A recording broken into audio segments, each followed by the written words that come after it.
If you like audiobooks or audio shows, check out a free trial of Audible. Just click the link in the description. Welcome to MINDSHOCK. This is your host, Bruce McGuire. Today we're taking a look at a very interesting topic that might explain all of the insanity and the endless Dunning-Kruger sufferers out there causing all these problems in the world. I mean, this is tied in with the cult of authority worship and scientism. Coincidence theorists hallucinating that that politicians aren't corrupt and governments don't engage in any kind of corruption or conspiracy. What is the root cause of this? What is the root cause of all the confusion in the world, a lot of the strife in the world? I believe it might have something to do with the extinction of humility.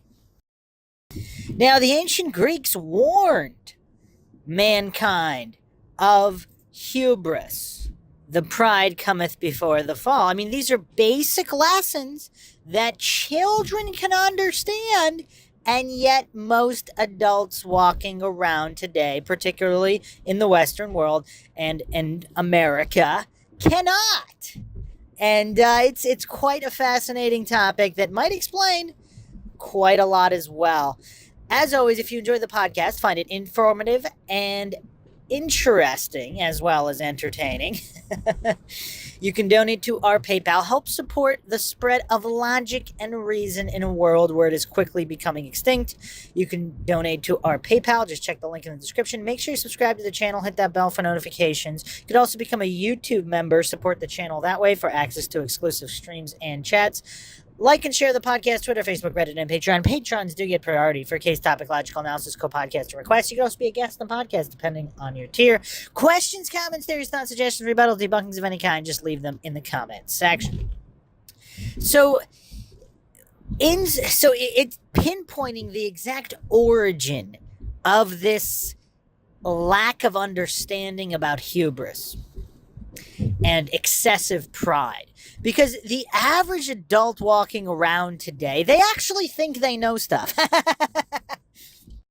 I mean, again, this all goes back to coincidence theorists, authority-worshipping cultists, scientism priests. Their whole identity hinges on the establishment being accurate about things, despite the fact that, I mean, obviously, every generation, all those so-called textbooks get rewritten anyway in basically every topic except maybe English grammar or mathematics, basic math anyway.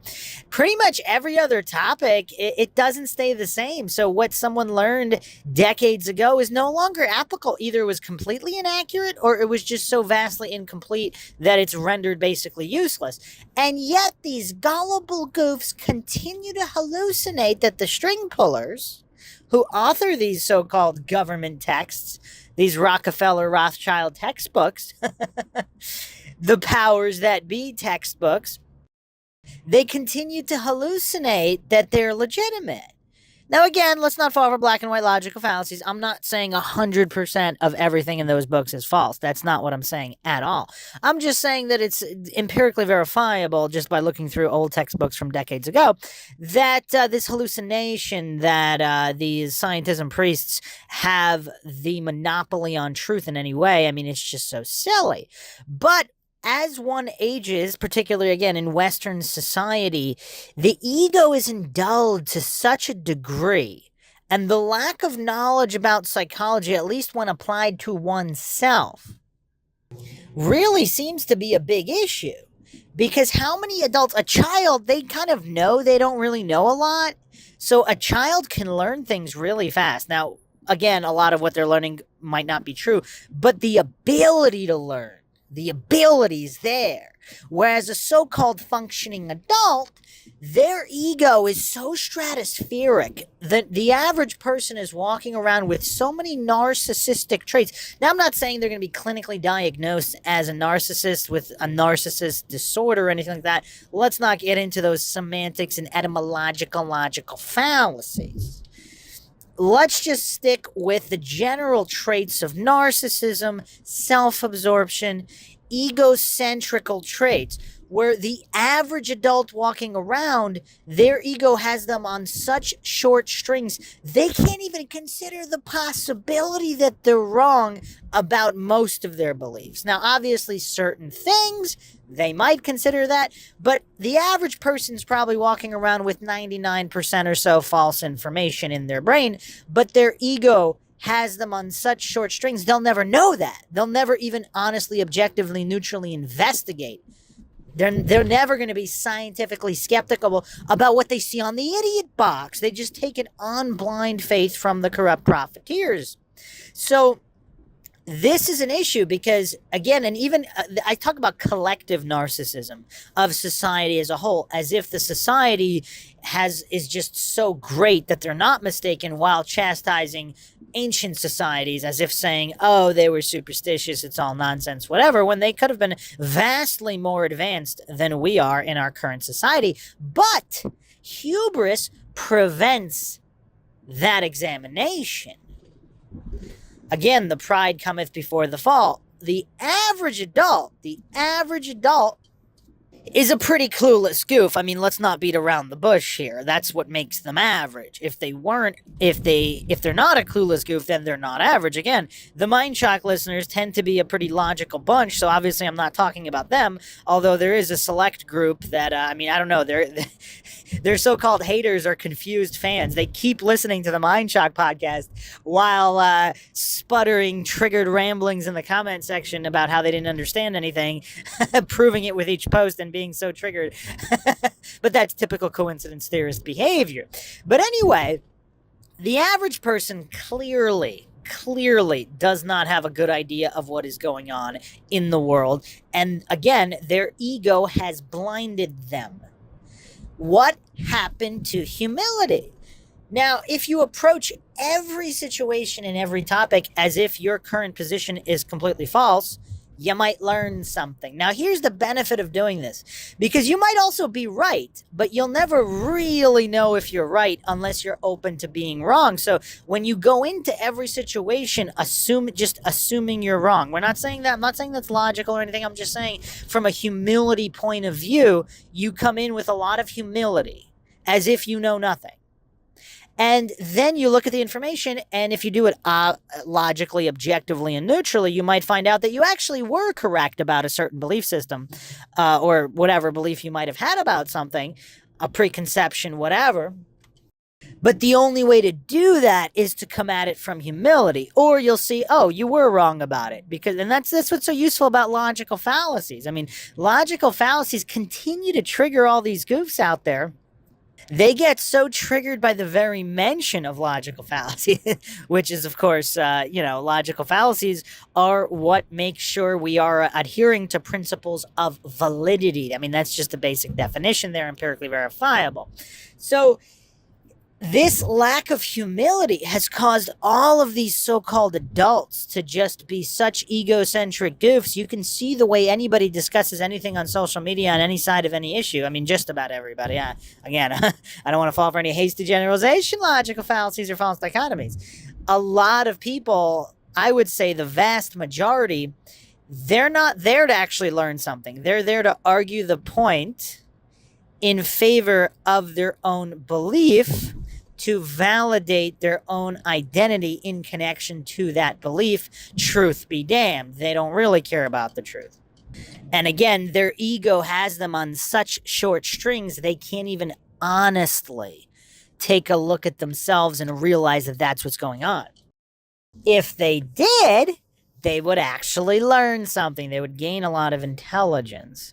Now, again, that has nothing to do with being right or wrong about any position. That simply means that they would just have a more logical line of argumentation or reasoning.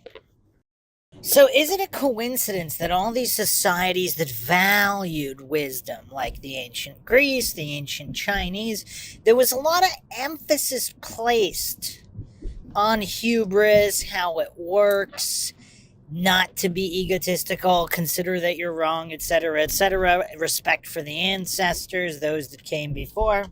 And then we have modern Western society, which is all about coddling and indulging the every whim sparing people's feelings being the most important thing as opposed to the actual truth.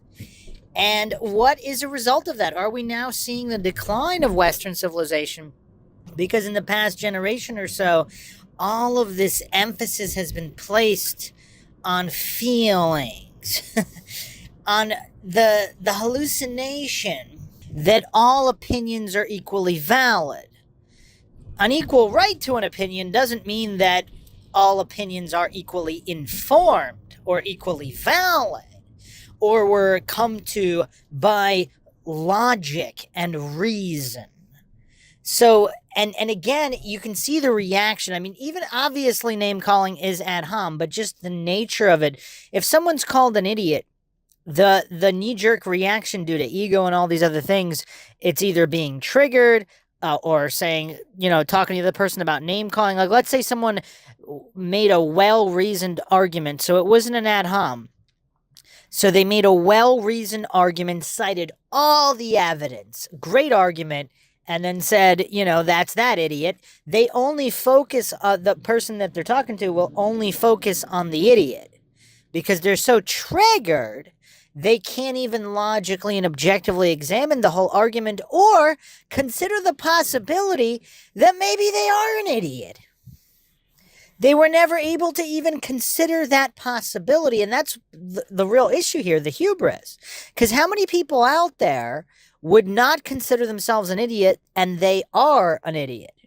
And that's why they'll never actually become more informed or get smarter, because they failed that first step. Their egos got them on such short strings, they can't get their hubris in check long enough to realize that they actually are an idiot, and that they need to look at the argument. Now, that doesn't mean the person that they're arguing with should have called them an idiot, but it does mean that they should consider the possibility that they are an idiot, and that the argument is valid, and that they were in the wrong. Now, how many people out there would be able to consider that? Well, let's not to believe that it's true, but to consider that maybe it's true. That objectivity. And that's really the mess we're in. Western society is in such a decline, partially because of this. Obviously, I'm not going to say it's all this. There's many factors. There's a cesspool of factors here. But I definitely think that's one of them. That's definitely one of them. And again, it goes back to the indoctrination facilities wanting to coddle each and every child, which is obviously going to end in mass failure, because just the uniform factory type system where they're just churning out tax wage slaves that aren't capable of critical thinking. And the way they do that is by indulging the ego to a certain extent and sparing children from harsh realities, the participation trophy generation, because some of the kids felt bad that they didn't get a trophy. Now, here's the thing. Maybe they worked really, really hard and they still didn't get a trophy. I mean, that's just the reality of life. Some people, no matter how hard they work, there's just certain things they're not going to be able to do as well as other people, even if other people don't work as well. I mean, it's called talent. I mean, this isn't rocket science, but for whatever, I can't even believe I have to go over these details. But clearly, again, someone just needs to jump on social media for like 20 minutes, and all of this is so painfully obvious. Or if you are amused by Dunning-Kruger stylings like I am, and sometimes I engage with some of these Dunning-Kruger goofs just for kicks, these coincidence theorists and scientism cultists, because it is kind of amusing on how the brain decay manifests in conversation. The psychological projection at play, all due to their ego having them on too short strings. And there's a clear distinction here with other societies that placed emphasis on understanding hubris. Again, the pride cometh before the fall. If the average person was taught that maybe they're wrong, but that's the thing about the cult of authority worship. All the young children in schools are taught, they're indoctrinated and brainwashed into this cult that doesn't teach that, oh, wait a second, maybe the textbook is wrong. Maybe all these so-called scientists these scientists and priests, maybe they got this wrong and that wrong, and then it could all be wrong. It could be right too. Obviously, it could be correct. I'm not saying that they're wrong, but the possibility that they're wrong is not even discussed. You have to put the answer. You have to regurgitate on command. You have to jump through hoops like a circus animal in the school system, in the indoctrination facility system. And the better you jump through those hoops, when your slave master says jump, you jump, the better you do that, the higher level degree you get. The better grades you get, the higher level degree you get. It has nothing to do with the validity of the information and propaganda being regurgitated. And that's something people have a hard time with too, because again, going back to the hubris.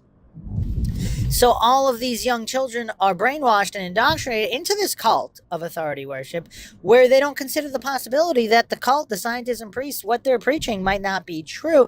And then that manifests in a collective narcissism, where they don't believe that's what's on the idiot box, the propaganda of the proven corrupt liars. They don't believe that that could be false. No matter how many times they're wrong, they still have blind faith. I mean, the past few years that made it painfully obviously clear if it wasn't obvious before that. But again, what does it all go back to? This lack of humility. Humility is going extinct. How many people are actually willing to consider that they are an idiot and that they are wrong in any given conversation? Not to believe they're an idiot, but consider that possibility. That's all I'm bringing to light here. And I think this is a critical factor of critical importance. If the death spiral of civilization is to be reversed, some people believe it can't be. I think I'm more of an optimist. I think it can be. The internet and podcasts, I mean, they've given the ability for almost anybody to reach almost anybody. So I'm an optimist about it. I think the more obvious it becomes, because there is a point, jumping the shark. If you haven't checked out the Jumping the Shark podcast on MINDSHOCK, make sure you check that out. For example, in the conspiracy world, the Epstein situation. Epstein didn't kill himself. I mean, even some of the most clueless coincidence theorist goofs were a little tiny bit awakened by that. Their fluoride stare was slightly disrupted. There was a little bit of flutter in those eyelids that broke up that fluoride stare, even if for a moment, even for a brief moment, but it happened. It planted that seed, and then obviously, the so-called disease issue, we'll call it, in the past 2 years has opened many people's eyes. So I think there's still plenty of hope out there, and one of the ways to kind of reverse that death spiral is the reintroduction of humility into society. Just to make that a standard.